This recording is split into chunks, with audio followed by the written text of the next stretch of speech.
रामकृष्ण हरी. जय जय रामकृष्ण हरी. मी आज माझ्या आयुष्यातील सत्य घटना सांगणार आहे, जेणेकरून की काही स्त्रियांनी आपल्या आयुष्याची जबाबदारी कशी घ्यावी त्याच्यासाठी सांगणार आहे.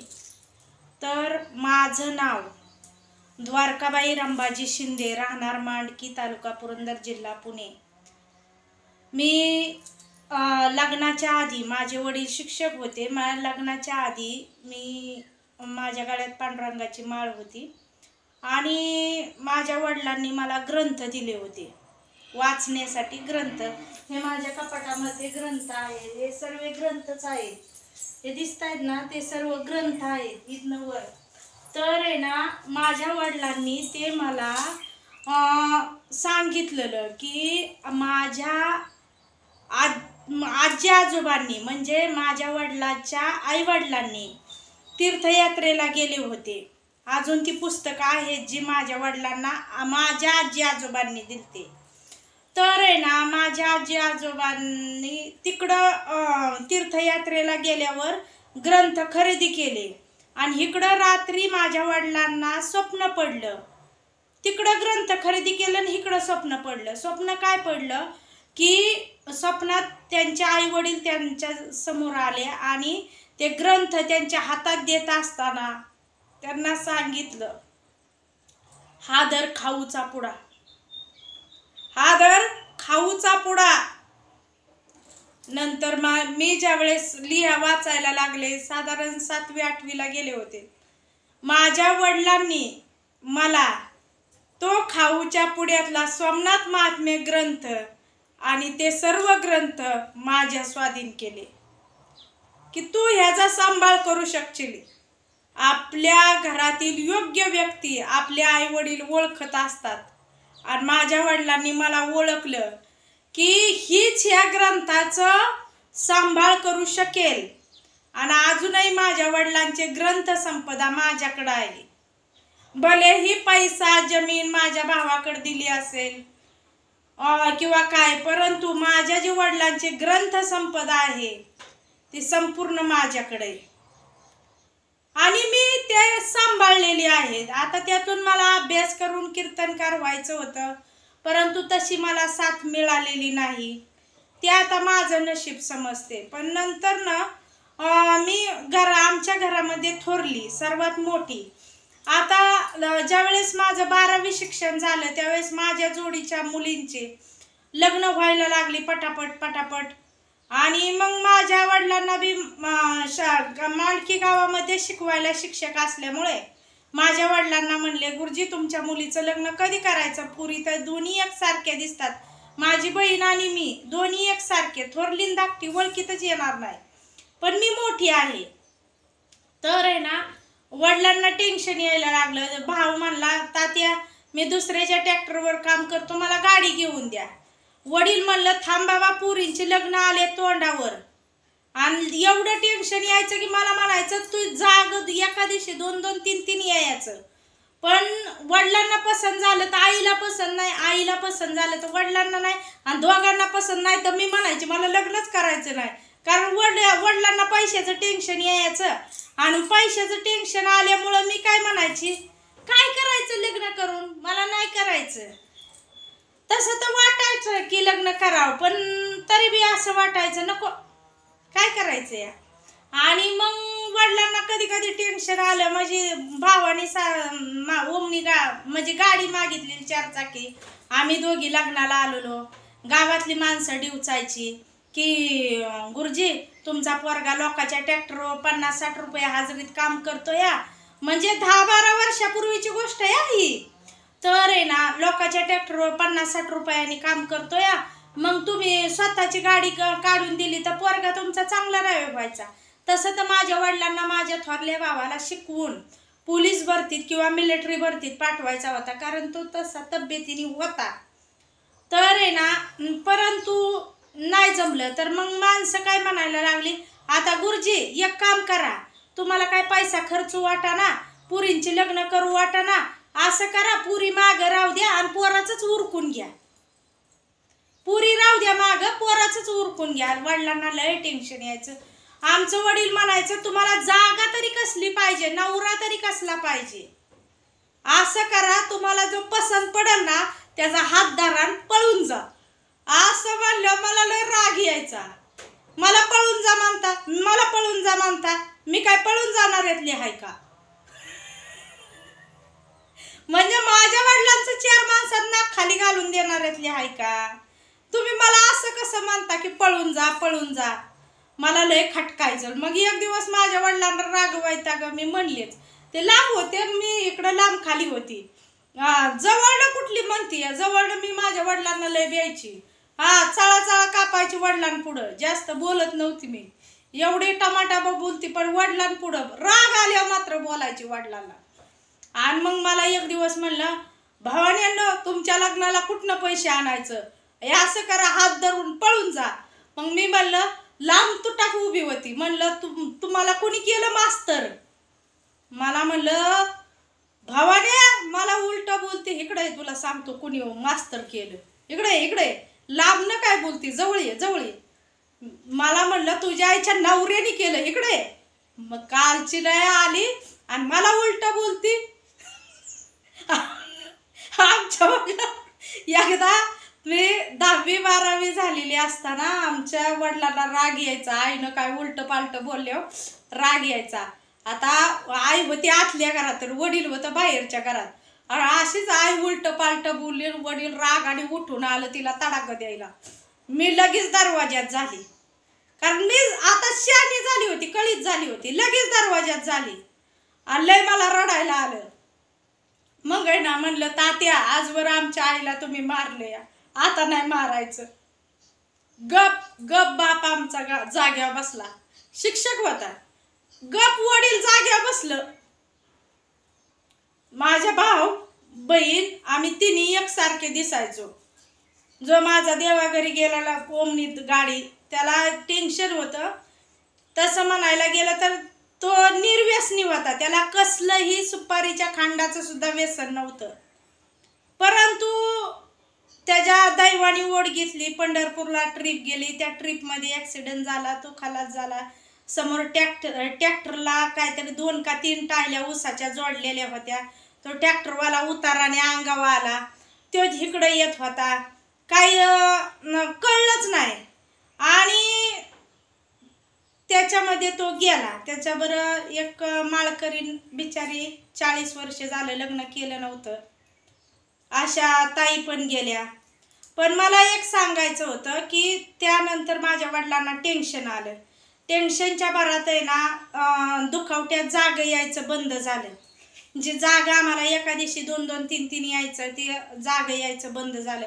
आणि मग माझी आई आणि बहीण वारीला गेलेली असताना एक सुखेडची जागा माझ्यासाठी आली. गावातल्या रंजनाताई कुंभारे सरपंच होत्या, त्यांनी आणली. आता आणल्यावर आहे ना, मी होती माझ्या मैत्रिणीच्या घरी. ती माझी मैत्रीण माझ्याकडं शिलाई काम शिकायला येत होती, ब्लाऊज शिवायला शिकले होते. आता हे माझ्या अंगामध्ये घातलेले ब्लाऊज ड्रेस माझे मी शिवते. मी 10वी झाले की लगेच शिलाई मशीन काम केलं. त्यानंतर 11वी 12वी केली. तर ती हसीना माझ्याकडे शिकायला होती. हसीना का काहीतरी काम होतं सकाळपारी माझं. सकाळचे 8 वाजता गेली असेल घरनं. आई वारीला गेल्यावर चुली स्वयंपाक, चुली त्या पण वल्या खोडक्या फू फू करून कसं तरी वडिलांना भावाला जेवाय घालायचं. माझा तिघांचा स्वयंपाक करायचा. उरकून गेली होती हसीनाकडं. 10-11च्या दरम्यान आली पाहुणी घरी. आता पाहुणी घरी आल्यावर आमच्या चुलत भावाचं पोरग पिंटू नावाचं ते आलं मला बोलवायला. म्हणलं, आत्या घरी चल, तुला पाहुणी बघायला आल्यात. हसीना म्हणलं, आता मी एकटीच आहे गो, घरी आई नाही बहीण नाही कुणी नाही, चल माझ्याबरोबर. हसीना आली. हसीनाला म्हणलं लिंबू आहे, सरबत बनवते का? हसीनाने सरबत बनवाय घेतला आणि म्हणली ना, तुला ह्योच नवरा मिळणार आहे, हिथंच तुझी जागा लग्न काढणार आहे. आता मग ती सरबत बनवस तर मी साडी नेसली. साडी नेसल्यावर मग ती सरबताचं ताट घेऊन गेली, त्यांना सरबत दिला. आता तो जागा आम्हाला काय एवढा पसंत नव्हता, कारण तो ड्रायव्हिंग करत होता आणि त्यांचे आई वडील बी त्यांच्याजवळ नव्हते. जेलमध्ये होते. काय कारणास्तव म्हणजे त्यांनी खून केला, जेलमध्ये होते. 7-8-10 वर्ष झाले. आता तो जागा आमच्या काही एवढा मनाला नव्हता. पण आहे ना, परत वर्षभर थांबलो आम्ही. वर्षभर थांबलो की दुसरा एखादा चांगला सर्व्हिसवाला जागा येईल आणि मग दुसरी का कुठंतरी घडून जाईल अशा हिशोबाने. तर ते अजूनही ड्रायव्हिंग करतात. आणि मग आहे ना, असं करता त्या वर्षात माझ्या बहिणीचं बी जमलं. असंच इकडून तिकडून आलं जागा, तर तो बी फडतूसच होता. जमलं. आता काय दुखावट्यात म्हणजे आमच्या परसंगच वडावल्यासारखा वडावला. एका मांडवात दोघींची लग्न झाली, संघच अक्षदा, संघच ती दायगुड्याचा, माझा मालक बी दायगुड्याचे, दोघं बी दायगुड्याचं, आम्ही दोघी सख्या बहिणी बहिणी. आणि मग झाल्यावर आहे ना, माझ्या बहिणीला ह्याच्यासाठी पैशासाठी सोडून दिलं. कारण माझे वडील शिक्षक होते. सांगितलं आपल्याला दुकान टाकायला पैसे आण. लग्न झाल्यावर 2च महिन्यात वडील म्हणलं माझी पोरगी नांदवा नाही तर सोडून द्या, माझ्याजवळ पैसेच नाहीत. कुठनं आणायचे पैसे? होय नाही करता करता ती झालं ती झालं. आता म्हणजे आता सध्याला ती इथंच आहे. आणि मला 6-7 वर्ष मालकाच्या घरी मी राहत होते. रानात जायचे, डबा करून द्यायचे, सर्व करायचे. मला कीर्तन प्रवचनाचा छंद लहानपणापासूनच होता. आणि मालकांना ते काय पटायचं नाही. नंतर लग्न झाल्यावर मला कळलं की मालकांचं दुसरीकडं होतं. पण ती मुलगी लग्न करून 5 गणीला गेली होती आणि तिला तिकडं जाऊन मुलगा झाला होता. आता मी घरी आल्यावर आईला सांगितलं की नवरा असा म्हणतोय की माझे दुसरी का आहे आणि ती लग्न करून गेली. आई म्हणली तुला बी एखादं मूलबाळ होईल, तुझं बी होईल चांगलं, पण माझ्या कुठनं डोक्यातनं जातं याने आपल्याला फसावलं, ह्याने आपल्याला फसावलं. लग्नाच्या आधी आपल्याला सांगितलं नाही. असं व्हायला नव्हतं पाहिजे. मला असं माझ्या बाबतीत असंच का झालं. तरी बी मी मन लावून काम करायचे, शिलाई काम करायचे, शेतातलं करायचे, दुसऱ्याच्या रानात जायचे. पण मला असं वाटलेलं एखादा मुलबाळ झाल्यावर माझं लागल सोयला. पण 6-7 वर्ष झाले तरी मुलबाळ काय झालं नाही. नंतर मला कळलं की आपला मालक आपल्याशी व्यवस्थिशीर वागत नाही. दवाखाना चालू केला, ट्रीटमेंट चालू केली, पण ट्रीटमेंट सुद्धा व्यवस्थिशीर मालक द्यायला येत नव्हते. शेवटी वडील वारले. वडील वारल्याच्या नंतर त्यांच्या ज्या मुलीसंग पहिलं लग्नाच्या आधी अफेअर होतं त्याच मुलीला त्यांनी घरात घातला. आता मुलगा झालाय. मुलगा 6-7 वर्षाचा आहे. माझं वय आता 38 पूर्ण आहे. परंतु मला एकच सांगण्याचा सवाल, मी सुखेडला असताना माझ्या घरी माझे मालक आणि मीच होते. मालक रातचे मला एकटीला टाकून जायचे, कधी कधी सांगायचे सुद्धा नाही. आणि कधी कधी त्यांना नाईट ड्युटी होती कंपनीत. पण मी ना तसल्या काळोख्या रात्रीत रात लाईट नसायची, आतनं कडी लावून घ्यायची. आणि कुणी बाहेरनं हाक जरी मारली, माझ्या आईने सांगितलेलं, कुणी जरी हाक मारली ओळखीचा असू दे, त्यांना सांगायचं शेजारच्यांच्यात जा नाहीतर अंगणात झोपा, पण दार असं उघडायचं नाही. दार असं उघडायचं नाही. माझ्या आईनं ताकीद केली. शाळेत असताना बी सांगितलेलं कुणाच्या गाड्यांना हात करायचं नाही. वालला ते मांडकी आम्ही चालत यायचो. जवळजवळ 20 पुरी होतो आम्ही. वालला ते मांडकी आम्ही चालत यायचो. पण कुणी गाडी थांबवली तरी आईचं घरनं सांगितलेलं थांबवली तर थांबायचं नाही, म्हणजे बसायचं नाही कुणाच्या गाडीत. एवढं तत्व आम्हाला पाळले. आता परिस्थितीच्या मानाने आता कुणाच्या गाड्यांना गोड्यांना हात करून निरालोणला यावा जावा लागतं. वाल्याला कुठं जायचं म्हणलं तर का तर मांडकी गावाला एसटीच नाही तर. परंतु सुखेडमध्ये असताना एवढं काटेकोरपणे मी राहिलेली आहे. सासू नव्हता, जाऊ नव्हती, नणंद नव्हतं, दीर ट्रकवर असायचा. आणि मग एवढ्याचं अख्ख्या घरात कोण द्या घ्यायला? मी एकटीच. भणबिकार आलं वाढायचं मीच, कुठलं काय व्यवहार बघायचा मीच, पाहुणा रावळा आला मीच बघायचं. एकदा अचानक दुपारचं त्यांच्या मामाची मुलं आली लगीन पत्रिका घेऊन. आता बाया आपल्या बरेच दिवसात ना आल्यात, गडागाण काहीतरी करावं. पटक्यानी चरा चरा 2-4 कांदा चिरलं, भजी काढली, धरा म्हणलं हे आमचं छोटंसं गडागाण मानून घ्या. मी माझी पाहुणी तर माहेरची सांभाळायचीच, पण मालकाच्या तिकुडली सुद्धा पाहुणी सांभाळत होती. विचार करा, सासू जेलमध्ये, सासरा जेलमध्ये, नणंद त्यापल्या ह्यानी, आणि घरात मालकीन कोण? मी. आणि आता मी 38 वय असताना अशी दिसती. मी ज्या वेळेस 20-25 वय असेल त्यावेळेस कशी दिसत असेल. पण आहे ना, माझ्या पुढं ताकद होत नव्हती कुणाची, बोलायची ना, हात लावायची. माझा स्वभाव बी तसा आहे. गावला ना खटकीत त्याचं भांडून बुसकाटच वाढील, हाणायला कमी करायची नाही.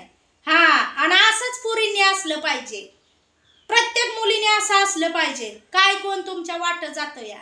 आणि ज्याशी समर्थाचा शिक्का धाक पडे ब्रह्मादिका, त्या देवाशी सुद्धा भांडायची ताकद आपल्यात असली पाहिजे. असं मुलींनी वागलं पाहिजे. आजकालच्या चिळपाटण्या पुरी अर्धी भाकरी त्यांना जात नाही. मला सकाळची 1.5 भाकरी लागतील, संध्याकाळची 1.5 भाकरी लागतील. मला पोटच भरत नाही त्याच्याशिवाय. मी असं तसं नाही, मला लहानपणापासूनच अशी आहे मी गडेवानी.